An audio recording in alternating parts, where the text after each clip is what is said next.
નમસ્કાર, આવતીકાલેમાં આપનું સ્વાગત છે અને આવતીકાલે કેવી રણનીતિ મદદરૂપ થઈ શકશે અને કયા સંકેતો પર નજર રાખવી જોઈએ એની ચર્ચા સાથે હાજર છું હું ઝરણા ખંટી. તો આવતીકાલના માર્કેટ પર ચર્ચા કરતા પહેલા નજર કરી લઈએ આજના મુખ્ય સમાચારો પર. ડોલર સામે રૂપિયાના 90 પારના રેકોર્ડ નીચલા સ્તરની બજારમાં દિવસભર જોવા મળ્યું દબાણ, પરંતુ છેલ્લા કલાકે નીચલા સ્તરેથી આવી રિકવરી. નિફ્ટી, સેન્સેક્સ, બેંક નિફ્ટીમાં નીચલા સ્તરેથી રિકવરી થઈને બંધ, પરંતુ મિડ કેપ અને સ્મોલ કેપમાં દબાણ રહ્યું વધારે. ડોલરની સામે રૂપિયો રેકોર્ડ નીચલા સ્તર ઉપર. $1નો ભાવ 90 રૂપિયાને પાર. ડોલરની ડિમાન્ડ વધવાથી અને અમેરિકાની સાથે ટ્રેડ ડીલમાં વિલંબથી અસર.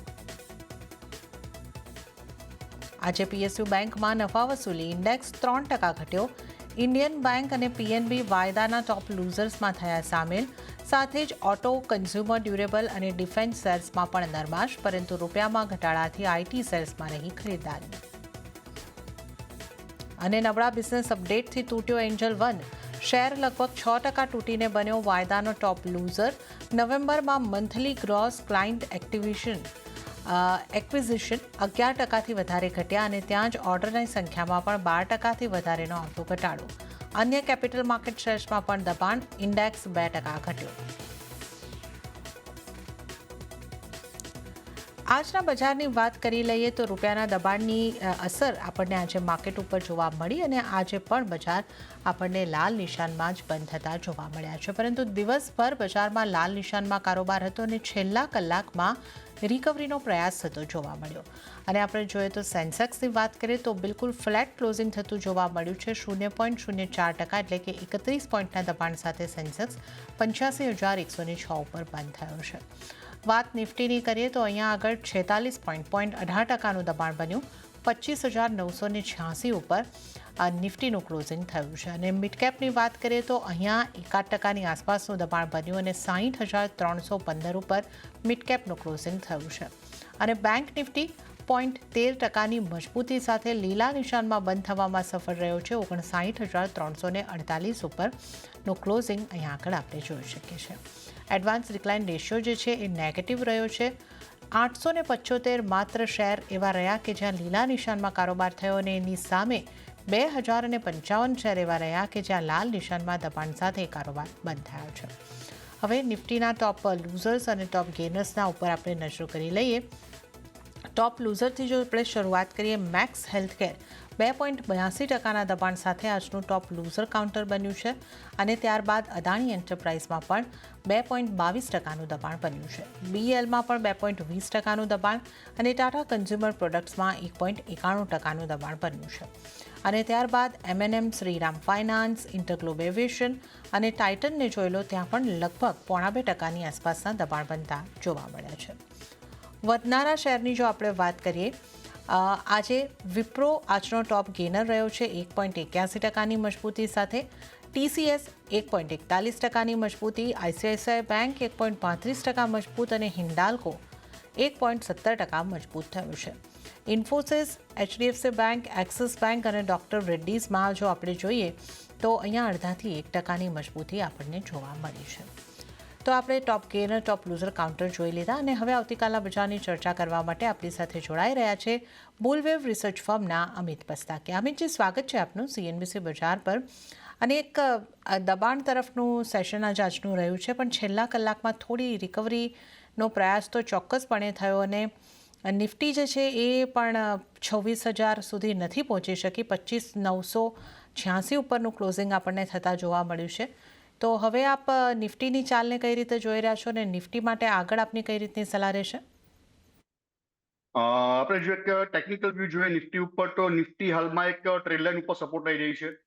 સાથે જોવામાં આવે તો 20ની એવરેજ ઉપર પણ પ્રાઇસ સસ્ટેન થઈ રહી છે. તો દરેક પેરામીટર એક હજુ પણ બુલિશ મોમેન્ટમ હજુ સસ્ટેન છે એવું લાગી રહ્યું છે. તો અને નિફ્ટીમાં જો તમે 75 મિનિટ ચાર્ટ આપણે જોઈએ તો અહીંયા આપણે એક મોર્નિંગ સ્ટાર પેટર્નનું ફોર્મેશન થતું જોવા મળી રહ્યું છે. તો નિફ્ટી બાઇક રેન્જ ચાલવું જોઈએ. સ્ટોપ લોસ અહીંયા મેન્ટેન કરવો જોઈએ 25,850નો અને ઉપરમાં 26,150 અને 26,300 લેવલ નિફ્ટીમાં જોવા મળી શકે છે. વાત કરીએ સાથે બેંક નિફ્ટીમાં, તો બેંક નિફ્ટી પર જો નજર કરીએ તો બેંક નિફ્ટીમાં આપણે ડેલી ટાઈમ ફ્રેમમાં એક ટ્રેન્ડ લાઇનનું બ્રેકડાઉન થતું જોવા મળ્યું છે. તો એક નિફ્ટી અને બેંક નિફ્ટીમાં એક કોન્ટ્રાવ્યુ જોવા મળી રહ્યો છે. તો નિફ્ટીમાં બાય કરીને ચાલી શકે છે, પરંતુ એક બેંક નિફ્ટીને હાલમાં એવોઇડની સલાહ રહેશે. ઓકે, તો નિફ્ટી બેંક નિફ્ટીમાં કેવી સ્ટ્રેટેજી રાખવાની છે એની આપણે વાત કરીએ તો બેંક નિફ્ટીને તો અમિતજી અત્યારે અવોઇડ કરીને ચાલવાની સલાહ આપી રહ્યા છે, પણ નિફ્ટી ઉપર બુલિશ વ્યૂ ધરાવી રહ્યા છે અને નિફ્ટીને ખરીદારી કરીને ચાલવાની સલાહ છે.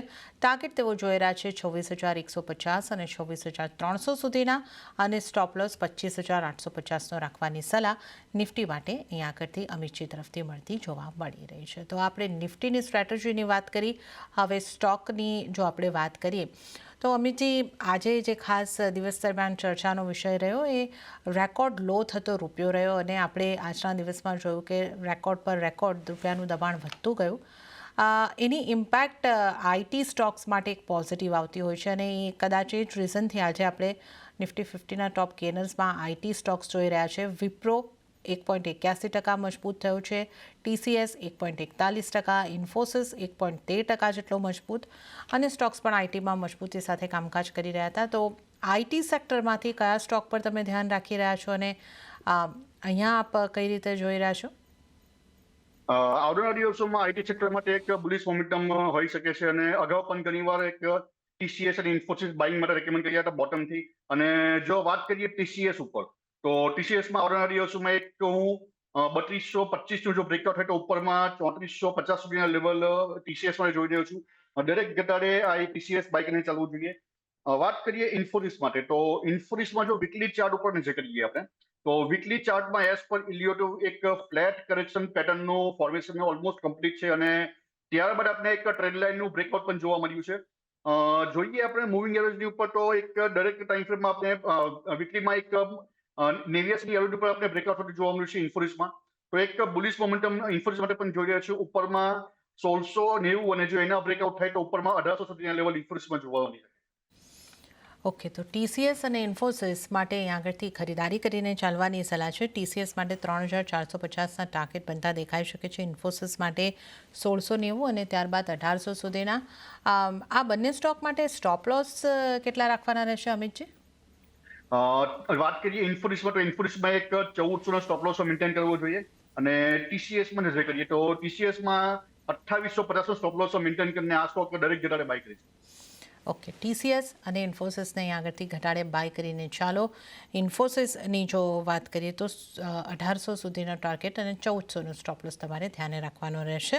અને TCSની જો અહીં આગળથી વાત કરી લઈએ તો TCS માટે 2850ના સ્ટોપ લોસને તમારે ધ્યાને રાખવાનો રહેશે. તો આ અહીં આગળથી ખાસ આપણે વાત કરી છે.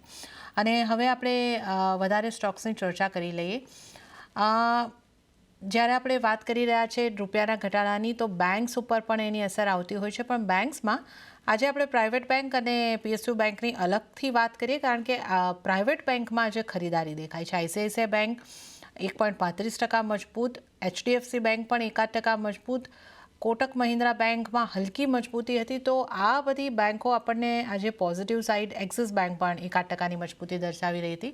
પ્રાઇવેટ બેંકમાં મજબૂતી હતી. અમિતજી, પ્રાઇવેટ બેંક પર આપની કઈ રીતની સલાહ બનશે, કયા કાઉન્ટરને પર ધ્યાન આપવું જોઈએ? પ્રાઇવેટ બેંકમાં જો નજર કરીએ તો એક છે ICICI બેંક, જેમાં આજે આપણે એક 200ની એવરેજથી એક રિવર્સલ થતું જોવા મળ્યું છે. પરંતુ આ સ્ટોક માટે એક બ્રેકઆઉટ લેવલ હું જોઈ રહ્યો છું અરાઉન્ડ એક 1450ની આસપાસ. તો 1450નું બ્રેકઆઉટ થાય ત્યારબાદ આ સ્ટોકમાં નવી એન્ટ્રી કરી શકે છે. હાલમાં તો ICICI બેંકને એવોઇડની સલાહ છે. વાત કરીએ HDFC બેંકમાં, તો HDFC બેંકમાં જો નજર કરીએ તો આ એક સ્ટોક એક ડેલી ટાઈમ ફ્રેમમાં એક રાઇઝિંગ વેજ પેટર્નનું ફોર્મેશન થઈ રહ્યું છે, અને RSI પ્રમાણે જોવામાં આવે તો એક નેગેટિવ ડાયવર્જન્સ પણ આ સ્ટોકમાં જોવા મળ્યા છે. તો HDFC બેંકને એક એવોઇડની સલાહ રહેશે. અને વાત કરીએ એક્સિસ બેંકમાં, તો એક્સિસ બેંકમાં પણ જો જોઈએ તો પ્રાઇસ હાલમાં એક જે એક રેઝિસ્ટન્સ લેવલ હતું તેનું એક 1250 જેનું આપણે બ્રેકઆઉટ જોવા મળ્યું છે, અને એની ઉપર હાલમાં ટ્રેડ કરી રહ્યું છે. તો એક 1340 અને 1380 સુધીના લેવલ એક્સિસ બેંકમાં જોવા મળી શકે છે. નવી એન્ટ્રી માટે તો હાલમાં એવોઇડની સલાહ રહેશે, પરંતુ જો એક્સિસ બેંક કોઈની પાસે હોલ્ડિંગ હોય તો અહીંયા 1230નો સ્ટોપ લોસ મેન્ટેન કરવો જોઈએ, અને ઉપરમાં એક વેટ કરવી જોઈએ ટાર્ગેટ માટે 1330 અને 1380 ટાર્ગેટ. ઓકે, તો ઓવરઓલ આ 3 કાઉન્ટરની આપણે પ્રાઇવેટ બેંકમાંથી વાત કરીએ. અત્યારે નવી ખરીદી માટે તો અવોઇડની સલાહ બની રહી છે, પણ એક્સિસ બેંકમાં જો તમારી પાસે પોઝિશન છે તો હોલ્ડ કરો. 1230ના સ્ટોપલોસ સાથે 1340થી લઈને 1380 સુધીના ટાર્ગેટ તમને એક્સિસ બેંકની અંદર બનતા જોવા મળી શકે છે. તો આ પ્રાઇવેટ બેંકની વાત કરી. તો અમિતજી, જે રીતે આપણે વાત કરી રહ્યા હતા, PSU બેંકમાં આજે ઘટાડો દેખાયો છે. SBI લગભગ 1.5% જેટલી આપણને દબાણ સાથે બંધ થતી જોવા મળી. ઇન્ડિયન બેંક લગભગ 5.5% જેટલી તૂટતી દેવા મળી છે. બેંક ઓફ ઇન્ડિયામાં પણ 3.5% થી 4.5%નું દબાણ હતું. તો PSU બેંક્સમાં પ્રેશર, PSU બેંક પર આપની કઈ રીતની કયા કાઉન્ટર પર સલાહ બનશે? PSU બેંકમાં જો વાત કરીએ તો SBI પર નજર કરીએ તો SBI એક કાઉન્ટર છે જેમાં એક ડિક્લાઇન જોવા મળ્યું છે, પરંતુ આ સ્ટોક માટે એક 900 હું સપોર્ટ જોઈ રહ્યો છું. તો જો 900 પાસે આવે છે ને ત્યાં કોઈ રિવર્સલ પેટર્ન મળે તો એક નવી એન્ટ્રી SBI માં કરી શકાય છે. તો એક વેટ એન્ડ વોચની સલાહ રહેશે. વાત કરીએ બીજું ઇન્ડિયન બેંકમાં. તો ઇન્ડિયન બેંકમાં જો નજર કરીએ તો આ સ્ટોકમાં પણ આજે એક સારું એવું વોલ્યુમ સાથે બ્રેકડાઉન સેલિંગ જોવા મળ્યું છે, અને આ સ્ટોકમાં એક નેગેટિવ ડાયવર્જન્સ જોવા મળી છે RSI પ્રમાણે, અને એક જે રેઝિસ્ટન્સ લેવલ હતું એક 900 ની આસપાસ, ત્યાંથી આપણે રિવર્સલ થતું જોવા મળ્યું છે. તો ઇન્ડિયન બેંક તો હાલમાં એવોઇડની સલાહ છે, પરંતુ SBI દરેક જગ્યાએ બાય કરી છે. ઓકે, તો ઇન્ડિયન બેંકને અત્યારે અવોઇડ કરીને ચાલવાની સલાહ છે અને SBIને ઘટાડે ખરીદીને ચાલી શકો છો. 900નો સપોર્ટ તમે ધ્યાને રાખી શકો છો SBIને માટે, ત્યાંથી ખરીદી કરી શકો છો, અને એક ખરીદીની સલાહ 900 બાદ અહીંયા આગળથી જોવા મળી રહી છે. તો આ આપણે PSU બેંક્સની વાત કરી. વધારે સ્ટોક્સની આજે આપણે જો ખાસ કરીને વાત કરી લઈએ, સિલ્વરમાં પણ એક રેકોર્ડ હાઈ જોઈ રહ્યા હતા આપણે, અને હિન્દ ઝિંક ઉપર એની અસર આવતી જોવા મળી છે. આ કાઉન્ટર અહીંયા આગળથી મજબૂત થતું દેખાયું છે 2% જેટલું, અને સાથે જ આપણે મેટલ્સને ઉમેરી લઈએ, હિન્દાલ્કો જેવા કાઉન્ટર પણ અહીંયા આગળથી પોઝિટિવ રહ્યા છે. તો આ સ્ટોક્સને કે મેટલ સેક્ટરમાંથી અન્ય સ્ટોક્સને આપ કઈ રીતે જોઈ રહ્યા છો? હિન્દુસ્તાન ઝિંક ઉપર જો નજર કરીએ તો આ સ્ટોકમાં એક રાઉન્ડ બોટમ પેટર્નનું ફોર્મેશન થઈ રહ્યું છે, અને એક 475નું એક બ્રેકઆઉટ લેવલ હતું જેનું આપણે વોલ્યુમ સાથે બ્રેકઆઉટ થતું જોવા મળ્યું હતું. આ સ્ટોક દરેક જગ્યાએ બાય કરી શકાય છે. ઉપરમાં 570 અને 620ના ટાર્ગેટ હિન્દુસ્તાન ઝિંકમાં જોવા મળી શકે છે. વાત કરીએ હિન્ડાલ્કોમાં, તો હિન્ડાલ્કોની ઉપર જો નજર કરીએ તો આમાં પણ જોવામાં આવે તો પ્રાઇસ એક અત્યારે નિયર એક ઓલ ટાઈમ હાઈ પાસે ચાલી રહી છે. નવી એન્ટ્રી માટે તો આ સ્ટોકમાં હાલમાં એવોઇડની સલાહ છે, પરંતુ જો એકવાર બ્રેકઆઉટ થાય છે 830ના, તો ઉપરમાં 900 સુધીની એક રેલી આ સ્ટોકમાં જોવા મળી શકે છે. કોઈની પાસે હોલ્ડિંગ હોય તો હોલ્ડ કરીને ચાલવું જોઈએ, અને અહીંયા એક 770નો સ્ટોપ લોસ મેન્ટેન કરવો જોઈએ. પાછું એકવાર જણાવીશ કે નવી એન્ટ્રી માટે હિન્ડાલ્કોને એવોઇડની સલાહ છે. કોઈની પાસે હોલ્ડિંગ હોય તો હોલ્ડ કરવું જોઈએ. 830ના બ્રેકઆઉટ થશે તો ઉપરમાં 900 સુધીના લેવલ આ સ્ટોકમાં જોવા મળશે. અને હવે સૌથી પહેલાં આપની પસંદગીના સ્ટોક્સ જાણી લે તો કયા બનશે આપના ટ્રેડિંગ કોલ્સ? મારા તરફથી એક સ્ટોક રેકમેન્ડ કરવાનું પસંદ કરીશ. એક છે બાલકૃષ્ણ ઇન્ડસ્ટ્રી. અગર આ સ્ટોક પર નજર કરીએ તો આપણે એક ABC પેટર્નનું ફોર્મેશન થતું જોવા મળ્યું છે. ફિબોનાસી અને 200ની એવરેજથી આપણે અહીંયા એક બાઉન્સબેક જોવા મળ્યું છે, અને ટ્રાયંગલનું પણ એક વોલ્યુમ સાથે એક બ્રેકઆઉટ થતું જોવા મળ્યું છે આ સ્ટોકમાં. તો બાલકૃષ્ણ ઇન્ડસ્ટ્રી બાય કરવો જોઈએ. 2250નો સ્ટોપ લોસ અહીંયા મેન્ટેન કરવો જોઈએ, અને ઉપરમાં 2750 અને 2900નો ટાર્ગેટ આ સ્ટોકમાં જોવા મળી શકે. ઓકે, તો બાલકૃષ્ણ ઇન્ડસ્ટ્રી અમિતજીની પસંદગીનો સ્ટોક બની રહ્યો છે. ખરીદારી કરીને ચાલવાની સલાહ અહીંયા આગળ બની રહી છે. 2250નો સ્ટોપ લોસ, 2750ના ટાર્ગેટ બની શકે છે, અને એની ઉપર 2900 સુધીના ટાર્ગેટ માટે ખરીદારી કરીને ચાલો. તો આ સલાહ અહીંયા આગળથી બાલકૃષ્ણ ઇન્ડસ્ટ્રીઝમાં બની રહી છે. તો અમિતજી, આજે આપની પસંદગી એક જ સ્ટોક પર છે? હાલમાં માર્કેટમાં થોડો એક બેરિશ મોમેન્ટમ છે, તો પ્રોપર રિવર્સલની વેટ કરવી જોઈએ. તો એક જ સ્ટોક આપવાનું પસંદ કરીશ. ઓકે, તો અમિતજીની પસંદગીના એક સ્ટોક ઉપર તો આપણે અહીંયા આગળથી ખાસ નજર કરી લીધી, જે બાલકૃષ્ણ ઇન્ડસ્ટ્રીઝનો રહ્યો છે. અને આ ઉપરાંત આપણે જે વાત કરી લઈએ તો કેપિટલ માર્કેટને લગતા જે સ્ટોક છે એમાં આપણને ઘટાડો જોવા મળ્યો હતો. BSE જેવું કાઉન્ટર 3% દબાણ સાથે બંધ થયું. એન્જલ વન જેવા કાઉન્ટરમાં મોટો ઘટાડો દેખાયો હતો, અને અન્ય કેપિટલ માર્કેટના કાઉન્ટર્સ પણ નેગેટિવ સાઇડ કામકાજ કરી રહ્યા હતા. તો આ સ્પેસમાંથી આપની કોઈ સલાહ બનશે? અગર વાત કરીએ BSEમાં, તો BSEમાં જે હાલમાં ઘટાડો છે તે એક 2650ના લેવલ સુધી થઈ શકે છે. તો એક સપોર્ટ ઝોન યાદ રાખવું જોઈએ. 2570 થી 2650નો એક ઝોન છે જેને હું સપોર્ટ તરીકે જોઈ રહ્યો છું. જો આ લેવલની આસપાસ રિવર્સલ મળે છે BSEમાં, તો ત્યાં નવી એન્ટ્રી કરી શકાય છે, અને ઉપરમાં 3000 સુધીના ટાર્ગેટ BSEમાં જોવા મળી શકે છે. વાત કરીએ એન્જલમાં, તો એન્જલ ઉપર જો નજર કરીએ તો આ સ્ટોકમાં એક ટ્રાયંગલ પેટર્નનું ફોર્મેશન થઈ રહ્યું છે, અને એક આવનારા દિવસમાં સાઇડવેઝ મોમેન્ટમ આ સ્ટોક માટે હું જોઈ રહ્યો છું. તો એન્જલ વનને હાલમાં એવોર્ડની સલાહ છે. ઓકે, તો એન્જલ વનને તો અવોઇડ કરીને ચાલવાની સલાહ બની રહી છે, અને બીએસસી માટે 2600ની આસપાસના સ્તરો ઉપર અહીંયા આગળથી તમે એન્ટ્રી લઈ શકો છો. તો આ એક ખાસ અહીંયા આગળથી આપણે ચર્ચા કરી છે કેપિટલ માર્કેટને લગતા સ્ટોક્સની. વધારે સ્ટોક્સની આપણે ચર્ચા કરી લઈએ. મેક્સ હેલ્થકેરની વાત કરીએ કે જે આજનું ટોપ લૂઝર કાઉન્ટર રહ્યું હતું. મેક્સ હેલ્થકેર માટે આપનો વ્યૂ કઈ રીતનો બની રહ્યો છે, જ્યાં જે લગભગ 3.5% જેવું દબાણ બન્યું છે?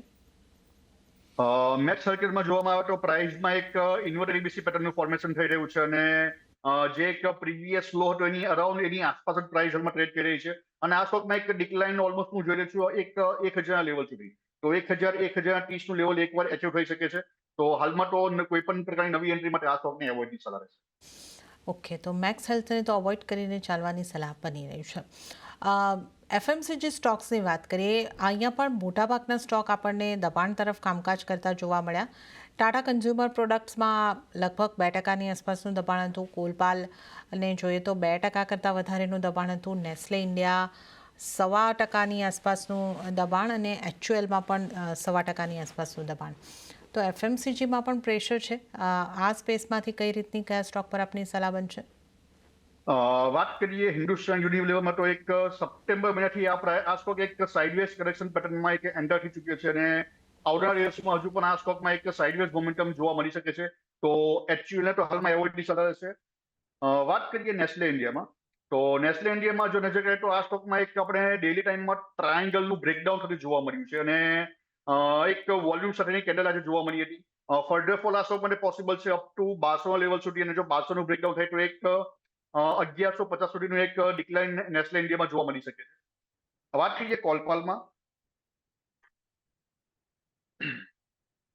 તો કોલપાલ ઉપર જો નજર કરીએ તો ડેલી અને વીકલી ટાઈમમાં દરેક બંને ટાઈમમાં આપણે પ્રાઇસ 90 અને 200ની એવરેજ ટ્રેડ કર્યું જોવા મળ્યું છે, અને રિસન્ટલી એક 200નું એવરેજનું બ્રેકડાઉન થયું છે વીકલી ટાઈમ ફ્રેમમાં. તો કોલપાલમાં આવનારા દિવસોમાં એક 1900ના લેવલ સુધી ડિક્લાઇન જોવા મળી શકે છે. તો બધા સ્ટોકને હાલમાં એફએમસીજી બધા સ્ટોકને હાલમાં એવોઇડની સલાહ. ઓકે, તો સલાહ એફએમસીજીના સ્ટોક્સ માટે અવોઇડની બની રહી છે. નેસ્લેની આપણે વાત કરી કે જ્યાં 1200-1150 સુધીનો ઘટાડો આવી શકે છે, અને કોલપાલ માટે 1900 સુધીના નીચેની તરફના લેવલ આવી શકે છે. તો અત્યારે અવોઇડ કરીને ચાલો, આ સલાહ બની રહી છે.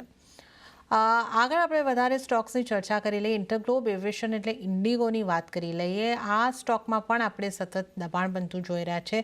પાછલા 3 દિવસની વાત કરીએ તો આ સ્ટોક 5% જેવો તૂટી ચૂક્યો છે. તો આ સ્ટોકને તમે કઈ રીતે જોઈ રહ્યા છો? વાત કરીએ ઇન્ડિગો ઉપર, તો ઇન્ડિગો હાલમાં એક ટ્રેડ લાઇન ઉપર સપોર્ટ થઈ રહ્યું છે, પરંતુ જો એનું બ્રેકડાઉન થશે તો એક ફર્ધર ફોલ પોસિબલ છે, અને અપ ટુ એક 5300 અને એનું બ્રેકડાઉન થાય તો 5100 સુધીનો ફોલ આ સ્ટોકમાં જોઈ રહ્યો છું. તો એક બ્રેકડાઉન લેવલ છે આ સ્ટોક માટે 5500. તો 5500 નીચે આ સ્ટોકમાં એક સેલિંગ પ્રેશર જોવા મળી શકે છે. તો જો કોઈની પાસે હોલ્ડિંગ હોય તો અહીંયા એક સ્ટોપ લોસ મેન્ટેન કરવો જોઈએ 5500નો. આનું બ્રેકડાઉન થાય તો એક્ઝિટ સલાહ છે. આના બ્રેકડાઉન નીચે એક ફર્ધર ફોલ જોવા મળી શકે. ઓકે, તો અહીંયા આગળથી એક ઇન્ટરગ્લોબ એવિએશનની આપણે વાત કરી. જણાવેલા લેવલ્સનું ખાસ ધ્યાન રાખીને તમારે આ સ્ટોકની અંદર વ્યૂ લેવાનો રહેશે. તો ઇન્ટરગ્લોબ એવિએશન બાદ આપણે ઓટો સ્ટોક્સ ઉપર આગળ વધીએ. ઓટો સ્ટોક્સમાં આપણે જોઈએ તો કાઉન્ટર સ્પેસિફિક મૂવ્સ જોવા મળ્યા છે. એક અશોક લેલેન્ડનું કાઉન્ટર એવું રહ્યું જ્યાં આપણને મજબૂતી સાથેનો કારોબાર થતો જોવા મળ્યો. એમએનએમ જેવા કાઉન્ટરની અંદર આજે આપણને દબાણ સાથેનો કારોબાર જોવા મળ્યો. આઈસર મોટર્સમાં પણ દબાણ હતું, અને મારુતિમાં પણ દબાણ હતું. તો કઈ રીતે આ ઓટો સ્ટોક્સને જોવું જોઈએ? મોટાભાગના સ્ટોકમાં દબાણ હતું. વાત કરીએ અશોક લેલેન્ડમાં, તો અશોક લેલેન્ડમાં હાલમાં એક as per ઇલિયોટ third wave running છે. તો જો કોઈની પાસે હોલ્ડિંગ હોય તો હોલ્ડ કરીને ચાલવું જોઈએ. ઉપરમાં 165ના જો બ્રેકઆઉટ થાય તો ઉપરમાં 185 સુધીના લેવલ અશોક લેલેન્ડમાં જોવા મળી શકે છે.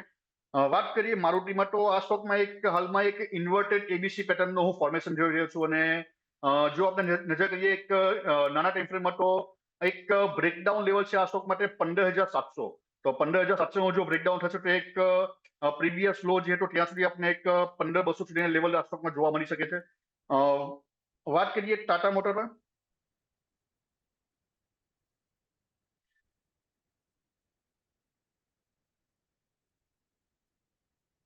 તો ટાટા મોટર પેસેન્જરમાં જો નજર કરીએ તો આ સ્ટોકમાં એક બધા જ ટાઈમ ફ્રેમમાં જો નજર કરીએ તો આમાં એક 89 અને 200 નીચે હાલમાં ટ્રેડ થઈ રહ્યું છે. તો આમાં પણ હાલમાં એક એવોર્ડ ની રહેશે. તો ઓટો સેક્ટરમાં પણ હાલમાં બધા સ્ટોકને એક એવોર્ડ ની રહેશે, એક ડિક્લાઇન આવનારા દિવસમાં હોવું જોઈએ. ઓકે, તો ઓટો સેક્ટરના વિવિધ સ્ટોકની આપણે અહીંયા આગળથી વાતચીત કરી અને અહીંયા એક ઘટાડા તરફનો કારોબાર જોવા મળી રહ્યો છે. તો હાલ તો અવોઇડ કરીને ચાલો આ સલાહ અહીંયા આગળથી બનતી દેખાઈ રહી છે. અને ત્યારે જ એક આપણે ડિફેન્સ સ્ટોકની પણ વાત કરી લઈએ, જ્યાં જે ઘટાડા તરફનો કારોબાર થતો દેખાઈ રહ્યો હતો. ઇન્ડેક્સ ઘટાડા તરફ હતું, તો ડિફેન્સ સ્ટોકમાં આપની કઈ સલાહ બનશે? ડિફેન્સમાં જો નજર કરીએ એક છે HAL. તો HAL ને એક ટાઈમ કરેક્શનમાં હું જોઈ રહ્યો છું ને એક ટ્રાયંગલ પેટર્નનું ફોર્મેશન થઈ રહ્યું છે. તો એક પ્રોપર બ્રેકઆઉટની વેટ કરવી જોઈએ ટ્રાયંગલમાં. અને જો એકવાર બ્રેકઆઉટ થાય છે 4600 તો એની ઉપર એવો એક બુલિશ મોમેન્ટમ આ સ્ટોકને જોઈ રહ્યો છું. તો ડિફેન્સમાં HAL ને તો હાલમાં એવોઇડ ની સલાહ છે. ઓકે, HLના કાઉન્ટરની વાત કરી, અવોઇડ કરીને ચાલવાની સલાહ રહેશે. અને ત્યારે જ સમય આપની પાસેથી રજા લેવાનો થઈ રહ્યો છે. અમિતજી, આપના કોઈ ડિસ્ક્લોઝર? અમે જે પણ સ્ટોક રેકમેન્ડ કર્યા છે મારું હોલ્ડિંગ નથી, પરંતુ ક્લાયન્ટને રેકમેન્ડ કર્યા હોઈ શકે છે. Thanks for inviting me. જી અમિતજી, આપનો આભાર અમારી સાથે આ શો ઉપર જોડાવા બદલ અને તમામ સ્ટોક્સ અંગે ચર્ચા કરવા બદલ. તો અમિતજીના આપણે સ્ટોક્સ અંગે વાત કરી અને નિફ્ટીની સ્ટ્રેટેજી અંગે પણ વાત કરી, જ્યાં એમની ખરીદારી કરવાની સલાહ હતી. અન્ય નિષ્ણાતો કઈ રીતની સલાહ આપી રહ્યા છે નિફ્ટી માટે, એના ઉપર નજર કરી લઈએ. તો એસએસજી ફાઇનાન્સના વિરલ છેડાએ નિફ્ટીને ખરીદી કરીને ચાલવાની સલાહ આપી છે. ઘટાડે ખરીદી કરવાની રહેશે 25,950ની આસપાસથી. ટાર્ગેટ તેઓ જોઈ રહ્યા છે 26,100થી 26,150નો અને સ્ટોપ લોસ 25,850નો રાખવાની સલાહ વિરલ છેડા તરફથી. ત્યારે જ હવે આપણે નજર કરીશું જેમ ફાઇનાન્શિયલ્સના તેજસ શાહની સલાહ ઉપર. તેજસે સલાહ આપી છે નિફ્ટી ફ્યુચરને બાય કરીને ચાલવાની, બાર્ન ટિપ્સની સ્ટ્રેટેજી અપનાવવાની. 26,100થી લઈને 26,125ની વચ્ચે બાય કરો. ટાર્ગેટ 26,205 26,285નો તેઓ જોઈ રહ્યા છે અને સ્ટોપ લોસ 26,045નો રાખવાની સલાહ તેજસ શાહ તરફથી. તો આજે આપણા ત્રણેય નિષ્ણાતોએ એક બાઇંગ તરફની નિફ્ટી માટે સલાહ આપી છે. ત્યારે આ સાથે જ આવતીકાલેમાં હાલ પૂરતું આટલું જ. હાલ મને પણ આપશો રજા, પણ વધુ અપડેટ અને સમાચારો માટે આપ જોતા રહો CNBC બજાર. નમસ્કાર.